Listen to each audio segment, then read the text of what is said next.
Hello, Art Lit volunteers. So here is my first attempt at a video. I am here in the art room.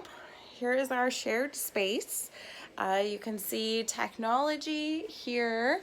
As we come back here, this is our art cart full of supplies, projector, and laptop. Over here is our little station where we can prep things. We have all of our supplies here for this project. I'm going to run through this project. Let me just set this up here. Okay, so this month is Bev Doolittle. She was born 1947 to present day. She is an artist that likes to camouflage and misdirect the viewer. Those are our two vocabulary words. I will be emailing the packets, so if you didn't come to the meeting, you can at least run through it. It is very, very good to run through the presentation, read it at least once before you get into that classroom. I have learned from experience that it's better to be prepared. So Bev Doolittle, she camouflages and she misdirects. So our art project is related to those two things. We are going to camouflage our own animal. Bev Doolittle was very interested in nature. Many of her works are nature and animals, and also Native Americans. So what we have is I made an instructional board that will be on the cart for you to take to the classroom. I'm going to make step-by-step instructions. First, we have an animal. We have all different animals, and that is their choice. One choice they will have to make. Here's a giraffe, there's a gecko, there's many different animals. So step one is going to be pick the animal.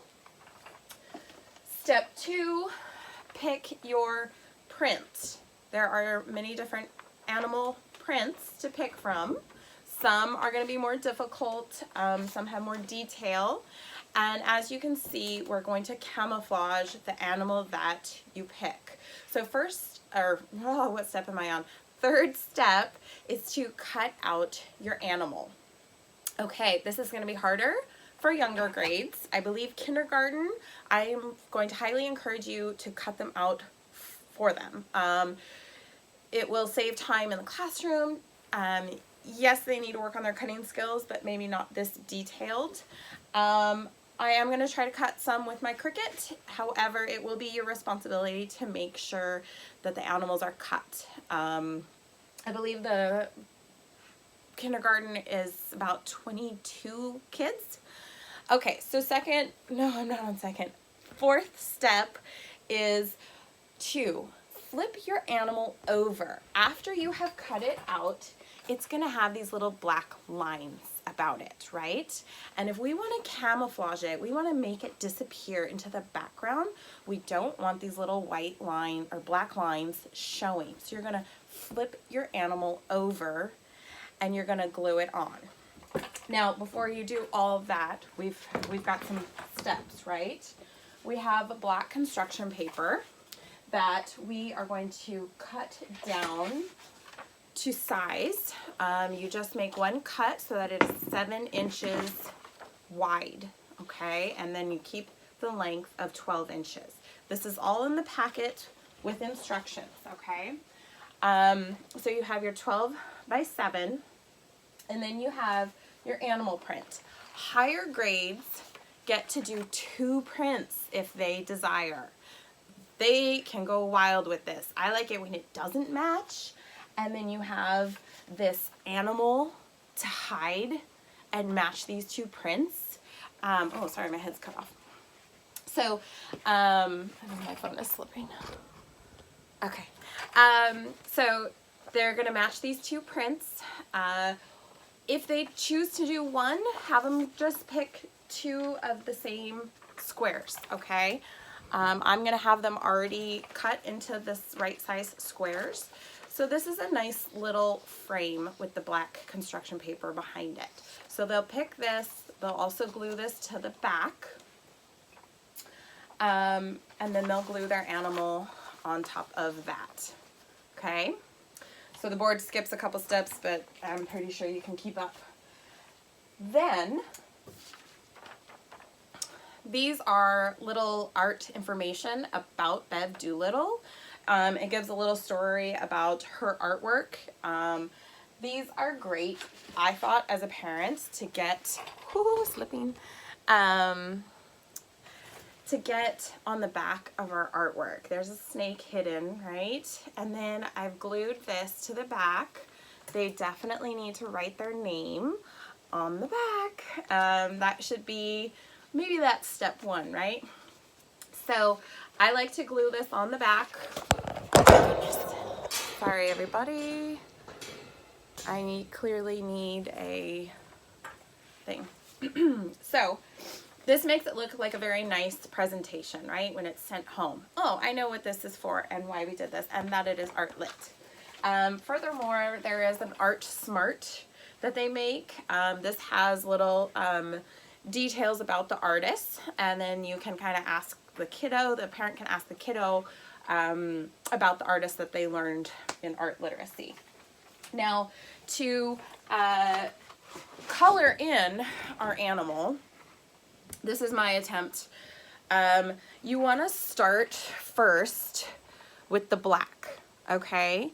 You want to go to the edge and start filling in where it left off. And that is why we don't want that black line outlining our animal, okay? If we had that black line, can kind of see it, it would uncamouflage it. So like I kind of messed up and I did some like, ooh, that's real orange. So then I went over it with brown, right? They're gonna have to learn. This was a little too yellow. So, you know, it's a learning process is what art is. To color these, we have these are really cool. They're called color sticks. They're exactly like a colored pencil. It is the inside of a colored pencil without the wood.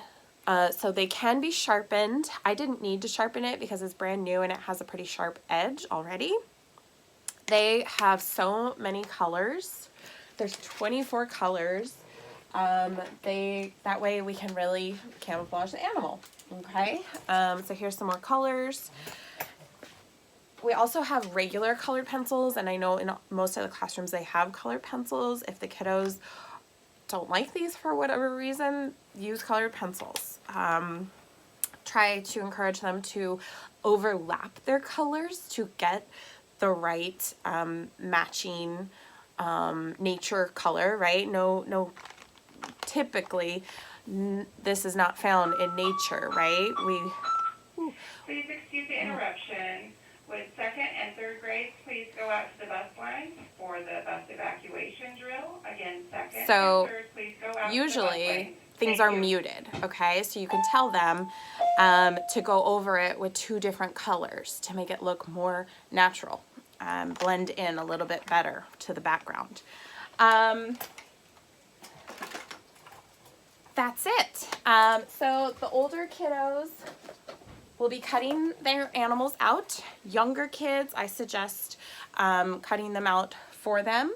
Definitely kinder, when it's first grade, you guys can kind of see how it goes. This one's pretty darn detailed, but there are other ones that are less. Like I like this little, you know, that's a little bit easier, less detail.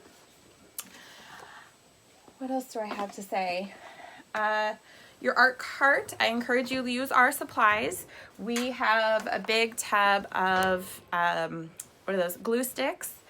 We have a tub of scissors. I'm going to be cutting the paper, the black paper for you. It is up here. So this is your little station, right? You guys can cut the paper here if there isn't, we run out. I'm going to cut as much as I can. Here's our little Art Smart and our sort of biography on the artist. the projector. I am not tech savvy. Computer, password, and username is right here. You're just going to turn it on. You're going to launch the PowerPoint. That's pretty simple. If you want to take the USB connector and put it into the teacher's laptop and then connect it to their smart TV, you're more than welcome to do that. I did that last year. The only problem is if you run into a substitute who doesn't know the password of the laptop, then you're back to the projector. Okay. I think that's it. Yeah, okay. So, camouflage, and it's not it's not messy. I'm gonna try to prep as much as the black paper is the only thing that needs to get cut now. I appreciate all of you guys watching my video, my first video, and get the times scheduled on the calendar to reserve this cart. We only have one cart, so you need to say like, hey, I'm gonna have it Tuesday from 11 to 2. I would suggest 2-hour time slots. That is a good window to make sure you're prepped and you're cleaned, okay? Please keep the art cart nice and tidy. So much nicer to walk into this room without it being a total mess like it is now. Okay, take care, guys. See you next time.